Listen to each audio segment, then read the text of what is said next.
I want to ask you, I know you just said you've been around cameras, interested in it pretty heavily since the 80s, so almost coming on 40 years now, and you've had a lot of different cameras. For a beginner photographer nowadays, what would you suggest, just someone wanting to get into the hobby? Say you 40 years ago, All right, now, so here's what I would recommend. There's a few minimal requirements in order to get a camera that you would be proud to own. But before I answer that question, let me just go a little bit of a different direction. From a photographic standpoint, the cameras in our cell phones are so good right now, you can take some pretty darn good pictures with them. Interesting. However, there's a couple, things that make them unsuitable for serious photographer, in my opinion. One is the sensor is too small, so you lose two things: resolution and dynamic range, which are very technical terms. But there's no way you can get dynamic range. What's dynamic range for a beginner? Okay, I'll come back to that. Okay. So you lose dynamic range and resolution because the sensor is this big instead of that big. Okay. So a typical, I have two cameras, two digital SLRs. One is what's called full frame, which means the sensor, full frame, is the same approximate size as a 35 millimeter film was back in the day. It's 35 millimeters diameter. Not diameter, diagonal. Okay. Okay. So the aspect ratio is approximate. I don't remember what it is, but it's anyway diagonally, like you measure a TV screen, is the 35 millimeters. Okay. That's full frame. I never knew that's what that meant. So 35 millimeters is full frame. Then they have what's called a crop frame, which is a 1.5 crop. So I have but one of each, and they serve different purposes. But even my crop frame, which has a smaller sensor, and I can show you all this online, but it is a smaller sensor than full frame, is still at least 3 times larger than the sensor in your camera, in your cell phone. Oh. Huh. So what they do with cell phones, and so this is kind of leading back to your original question with dynamic range. What they're doing with cell phones is they're compensating for the small sensor and the fact you have a fixed lens, because you can't just change your lens, put a zoom lens on there. Right. Is they're doing digital enhancements. So, for example, to increase resolution, sometimes what some of the newer cameras are doing is taking multiple shots and overlaying them to increase dynamic range and resolution. So let me answer your question about what dynamic range is. So what dynamic range is tells you how big a range from dark to light can we differentiate.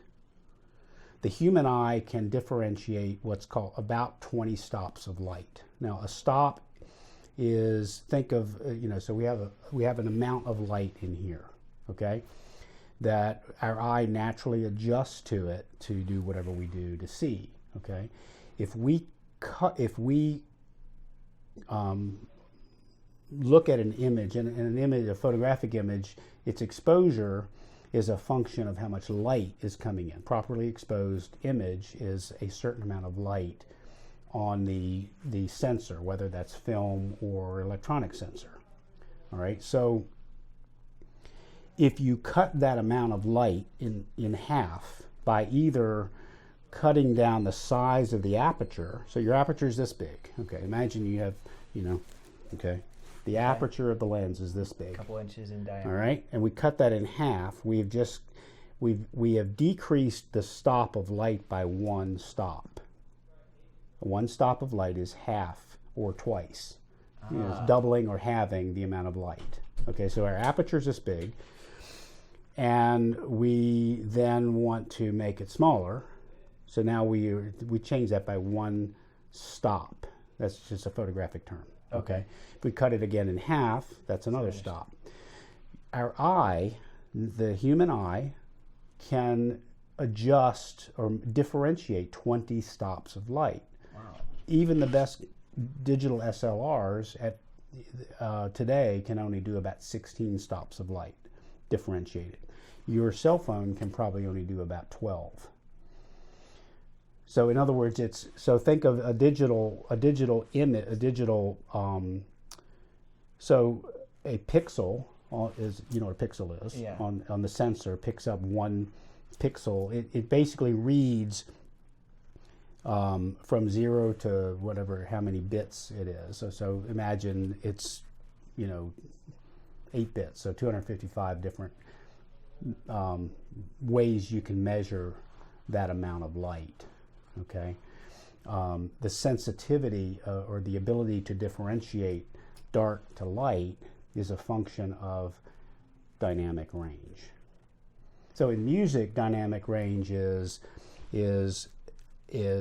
how much different between the loudest and the softest parts of music can we reproduce. That's dynamic range in music. In photography, dynamic range is how much information can we differentiate between fully exposed, saturated white to fully black.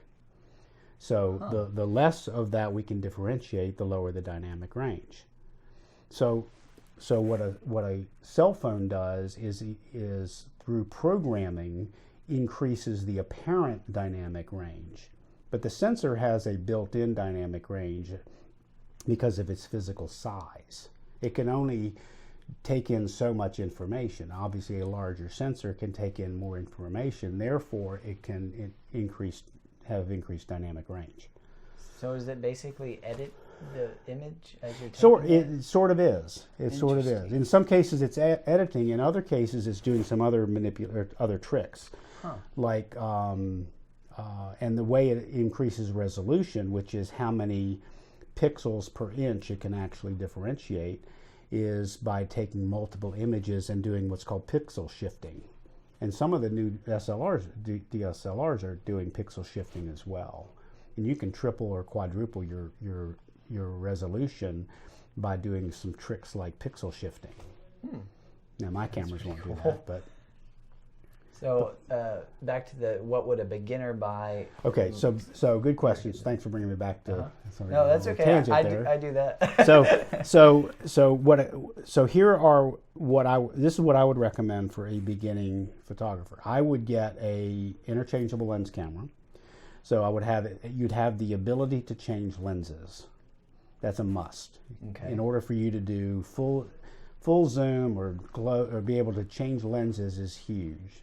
So, and with that, 2 lenses minimum or 3 lenses? I'd start with one. Just start with one. Okay. And then find out what kinds of things you like to shoot. And then you add lenses to your collection based on what you like to shoot.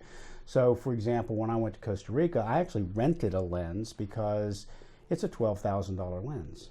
Wow. No point in me buying a $12,000 lens, but it was a lens that I specifically needed to shoot in under canopy, fast-moving animals.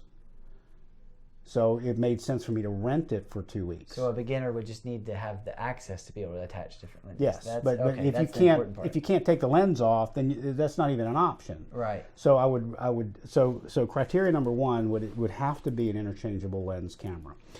So beyond that, the only other requirement that I would put on it is that it must be able to shoot RAW. Okay. Now most ILCs, interchangeable lens cameras, can shoot RAW, but I would make sure that it does. RAW? Okay, so I knew he was going to ask that question. You read my mind. Okay, so what is RAW? So you're probably familiar with a JPEG. Right. Okay, so you're probably familiar in the music world of MP3s. All right, well, an MP3, as you know, or probably know, is compressed. Not only compressed, but they take a WAV file, which is your original recorded audio in WAV format. It's uncompressed. It's got all the information in it, and then they discard lots of it that they think you're not going to be able to hear anyway, because it's a huge file, and to get it down to a smaller file that's more portable. You have an MP3 or an OGG file. Interesting. So that's your audio equivalent. But I don't want the computer to decide what bits and bytes it's going to discard. I want all of that information. And so in photography, if your cell phone, and there are a few cell phones that can shoot in RAW. That's one of the new capabilities some of the phones can do, is shooting in RAW. Now what RAW is it's a file format specific to the type of camera you have that stores all of the photographic data hitting the sensor before it goes into a post-processing routine to turn it into a JPEG. So think of it as the ingredients to bake a cake. All right, so I want all of the ingredients that bake the cake, so that if the final outcome of the cake is unsatisfactory, I can go back in and make the cake again. Okay, but if the camera is only producing the cake and I don't like the result, then I've lost all of the ingredients. I cannot no longer go back and make another cake from the same ingredients. What file type is it when it's RAW? It depends on the camera. So in Nikon's case, it's called an NEF file, but it's Nikon's proprietary RAW format that Lightroom can read. But so let me tell you why that's important. So when I first got my first digital SLR, which now Steven owns, it's a Nikon D80. Bought it in May of 2007 to photograph his last year playing volleyball.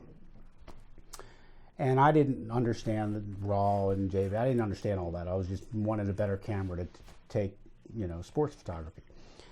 Well, I didn't really, and that was also the summer, as I recall, that we did our beach trip.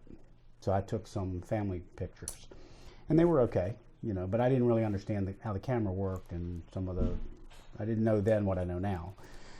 And I didn't realize until that fall that some images that I took, they were either underexposed or overexposed, or the white balance wasn't good. And you'll probably ask me what white balance is, which we'll get to that. Okay. But that's important to understand why RAW is important, especially white balance. But if I'm underexposed, I take a picture and for some reason the aperture was too small or didn't have enough light and it's really dark, and then I try to brighten it in post-processing, we used to call it, in post-processing. If I try to brighten it up, it's horrible. It's really not much you can do with it, a JPEG, because the cake's already baked. You can put frosting on it and you can do some things, but the cake is already baked. It's still going to taste bad. Still going to taste bad. I mean, there's some things you can do to it, but there's a lot of things you can't do to it.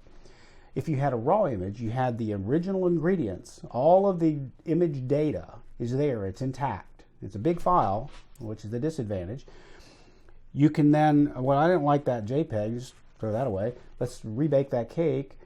And now you can underexpose an image by 1.5 to 2 stops and still pull out some really nice, and I'll show you on the computer some images. The image that I have on display at a gallery in Minnesota, if you saw the JPEG that came out of that, the forest in the front is black. You saw that image in my book. It's nice, it's just beautiful black. Mountains, and didn't have a lake.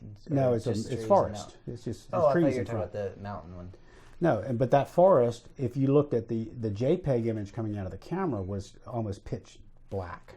And if that had been a JPEG only, there's nothing I can do with it. But because I shot in RAW, I was able to pull out the exposure on that underexposed part of the image. Is that something you can do in Lightroom, or do that in Lightroom? You can do that in Lightroom. You can do most of that in Lightroom. So what I figured out in the fall of 2007 was that all of the images that I had taken up till then, the cake had already baked. There was nothing. So the camera just produced JPEG files? Yeah, at that time I had my camera set to only produce JPEGs because I didn't understand what RAW files were and why I should bother. Interesting. So then after that, now I shoot in RAW only or RAW plus JPEG. So it'll give you 2 files. So it'll give you a JPEG that for instant gratification that you can then share, but you also have a RAW file if you don't like the JPEG. I mean, it won't fix focus problems or it won't fix a bad shot, but if it's underexposed or to some extent overexposed or your white balance is bad, it doesn't matter. So let's talk about white balance. Real quick. Most of the time when you get a new camera, like people get it in their first camera, or first nicer camera, is it usually set just to produce JPEGs, or is Depends on the camera. Depends on the camera. Depends so on just the make camera. sure you check. Yeah, make sure you check and see that if it's the producing raw camera files. that you choose to buy, make sure that it will shoot in RAW and that you have it set to shoot at least in RAW. RAW. Now there are some other photographers that will disagree with that, and for some kinds of things they shoot, and that's a whole nother conversation about what formats you. But yeah, you this shoot is in. your suggestion. But I would suggest that you shoot everything in RAW, even if you don't use it. At least you now have it, because all those images I took for the first 9 months I owned the camera, there's nothing I can do with them now that I understand it and what I can do with it. So even if you think you're not going to edit Do it anyway, because storage is cheap. Storage is cheap, and that's it's really not like video storage can be very expensive, or it's a lot harder to store a bunch of videos, which I've learned making these. And there's also video RAW. You want to shoot video RAW because that way you're getting and capturing more. I'm actually gonna have to look at. I'm pretty sure the video I capture is RAW, but I'm gonna have to look. So what the cameras do is they take the raw image, because it's coming into the sensor as raw image data, which is just ones and zeros. Okay, at a really fast rate. Okay, it's just coming in really fast. And then what the camera is doing, there's another post-processing chip that then takes that raw image data and either converts it into a raw image file or does additional processing based on certain assumptions to create a JPEG. Okay? Well, I don't want the camera to make those decisions for me. I want the raw file, and I'll make those decisions. All right? So that's criteria number 2. It has to be able to shoot RAW, and then when you get it, make sure the settings are set so you are shooting in RAW. All right? And the only other criteria I have is that that you can shoot in manual mode if you wanted to. And most ILC, I don't know any ILC camera that you can't shoot in manual mode. Beyond that, it doesn't matter if it's Canon or Nikon or Fuji or Sony or Olympus, it doesn't matter, because if you can't take a good picture with the cameras that are coming out now, it's not the camera's fault. It really isn't. It's your fault. I believe you. So, you know, if you buy a used one, you know, as a starter camera, you know, you really just those criteria. So again, we'll go back through them. I'm going to try to track my brain. So the first one was to make sure that you can switch out lenses. Yeah, ILC. ILC, interchangeable lens camera. Mm-hmm. Yes. Second one was, hold on, don't tell me. We just talked about RAW. it. Oh yeah, RAW. You want to Can shoot RAW. Have RAW and can RAW shoot manual. Can shoot RAW and manual. Yeah. And then, or that was the third one. The manual is the third one. Yeah. Okay. I don't have any other I mean,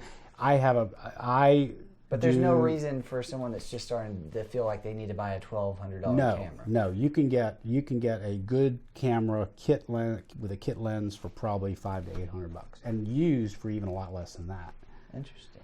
A lot less than that, and I would recommend, especially just getting a used camera, it's a couple of years old, that's not cutting edge, and just learn how to use the darn thing. Work on composition. Composition is most of it, but learn the technical parts of exposure. Understanding how aperture affects depth of field, how aperture and shutter speed affect exposure, how ISO works. That's a whole another acronym. But you need to understand how those work together. How the three-legged stool of exposure: ISO, shutter speed, and f-stop.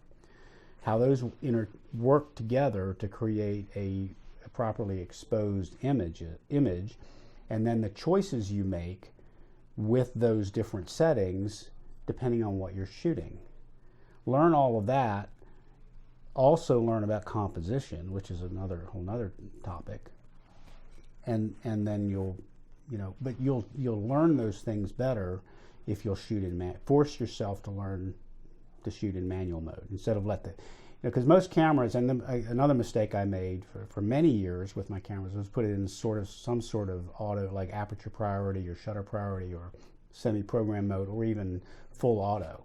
Huh. And when you do that, you're letting the camera make all those choices for you.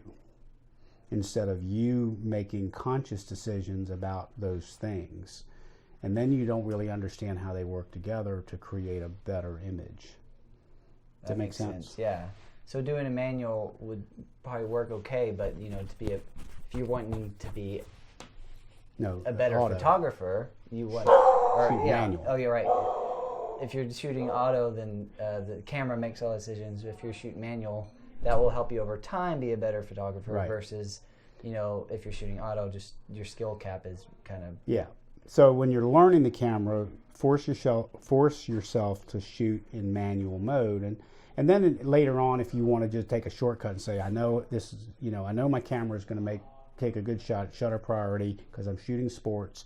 Let the camera make those decisions. Just put it in shutter priority.